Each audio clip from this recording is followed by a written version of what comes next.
The most important thing in the daily life of a person who practices the Dhamma is to keep to the precepts and to care for them more than you care for your life, to maintain them in a way that the noble ones would praise. If you don't have this sort of regard for the precepts, then the vices that run counter to them will become your everyday habits. Meditators who see that the breaking of a precept is something trifling and insignificant spoil their entire practice. If you can't practice even these basic beginning levels of Dhamma, it will ruin all the qualities you'll be trying to develop in the later stages of the practice. This is why you have to stick to the precepts as your basic foundation and to keep a lookout for anything in your behavior that falls short of them. Only then will you be able to benefit from your practice for the sake of eliminating your sufferings with greater and greater precision. If you simply act in line with the cravings and desires swelling out of the sense of self that has no fear of the fires of defilement, you'll have to suffer both in this life and in lives to come. If you don't have a sense of conscience, a sense of shame at the thought of doing shoddy actions, and a fear of their consequences, your practice can only deteriorate day by day. When people live without any order to their lives, without even the basic order that comes with the precepts, there's no way they can attain purity. We have to examine ourselves.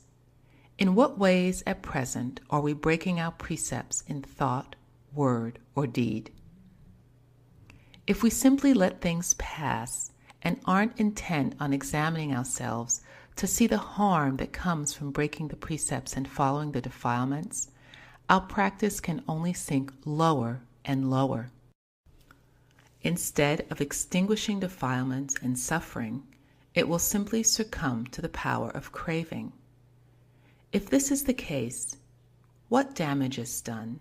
How much freedom does the mind lose? These are things we have to learn for ourselves. And when we do, our practice of self-inspection in higher matters will get solid results and won't go straying off into nonsense. For this reason, whenever craving or defilement shows itself in any way in any of our actions, we have to catch hold of it and examine what's going on inside the mind. Once we're aware, with real mindfulness and discernment, we'll see the poison and power of the defilements. We'll feel disgust for them and want to extinguish them as much as we can. But if we use our defilements to examine things, they'll say everything is fine.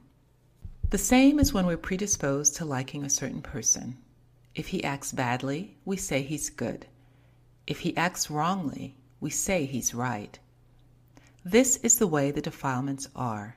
They say that everything we do is right and throw all the blame on other people and other things. So we can't trust it, the sense of self, in which craving and defilement lord it over the heart. We can't trust it at all. The violence of defilement, or the sense of self, is like that of a fire burning a forest or burning a house. It won't listen to anyone, but simply keeps burning away inside of you. And that's not all. It's always out to set fire to other people too. The fires of suffering, the fires of defilement consume all those who don't contemplate themselves and who don't have any means of practice for putting them out. People of this sort can't withstand the power of the defilements and can't help but follow along wherever their cravings lead them. The moment they're provoked, they follow in line with these things. This is why the sensations in the mind when provoked by defilement are very important, for they can lead you to do things with no sense of shame, no fear for the consequences of doing evil at all, which means that you're sure to break your precepts. Once you follow the defilements, they feel really satisfied, like arsonists who feel gleeful when they've set other people's places on fire. As soon as you've called somebody something vile or spread some malicious gossip, the defilements really like it. Your sense of self really likes it because acting in line with defilement like that gives it real satisfaction. As a consequence, it keeps filling itself with the vices that run counter to the precepts, falling into hell in this very lifetime without realizing it. So take a good look at the violence the defilements do to you, to see whether you should keep socializing with them, to see whether you should regard them as your friends or your enemies. As soon as any wrong views or ideas come out of the mind, we have to analyze them and turn around so as to catch sight of the facts within us. No matter what issues the defilements raise, focusing on the faults of others, we have to turn around and look within. When we realize our own faults and can come to our senses, that's where our study of the Dhamma, our practice of the Dhamma, shows its real rewards.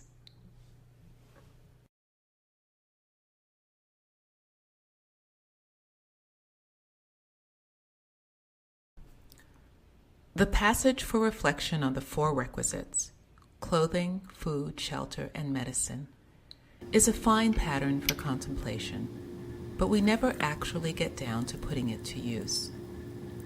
We're taught to memorize it in the beginning, not simply to pass the time of day or so that we can talk about it every now and then, but so that we can use it to contemplate the requisites until we really know them with our own mindfulness and discernment.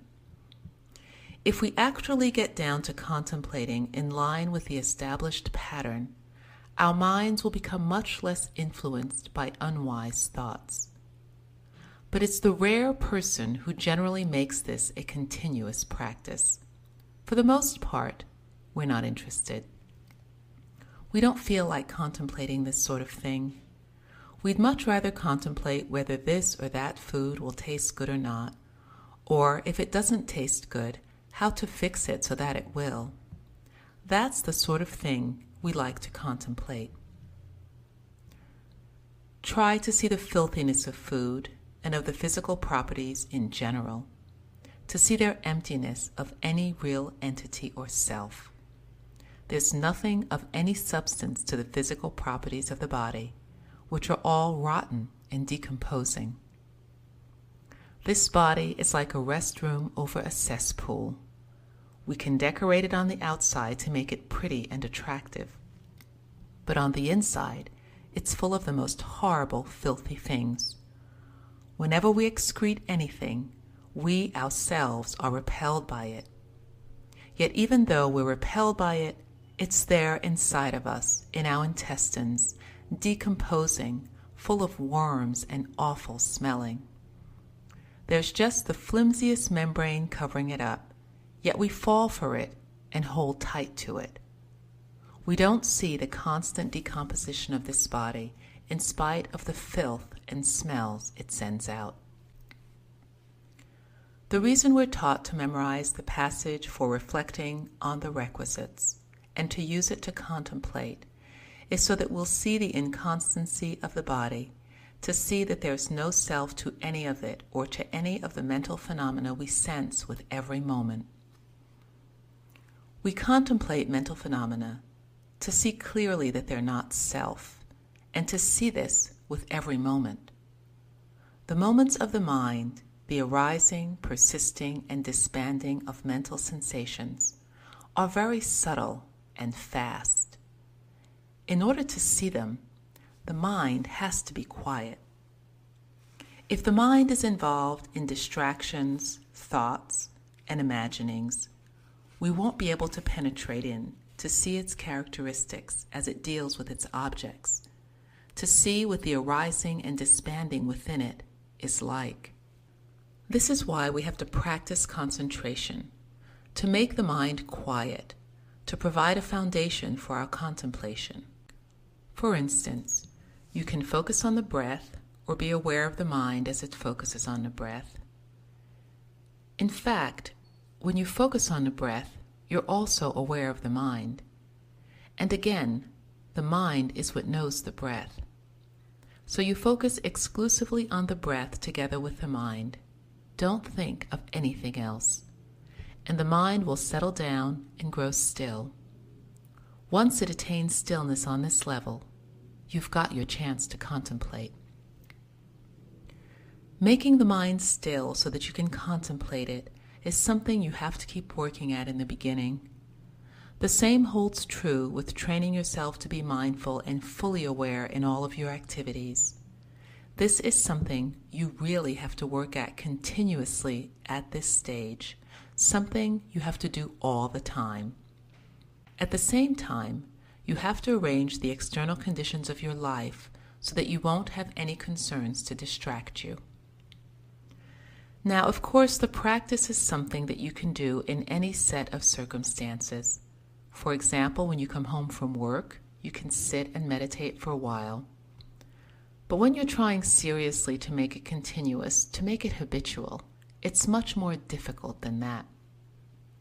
Making it habitual means being fully mindful and aware with each in and out breath, wherever you go, whatever you do, whether you're healthy, sick, or whatever, and regardless of what happens inside or out. The mind has to be in a state of all-encompassing awareness while keeping track of arising and disbanding of mental phenomena at all times, to the point where you can stop the mind from forming thoughts under the power of craving and defilement the way it used to before you began the practice.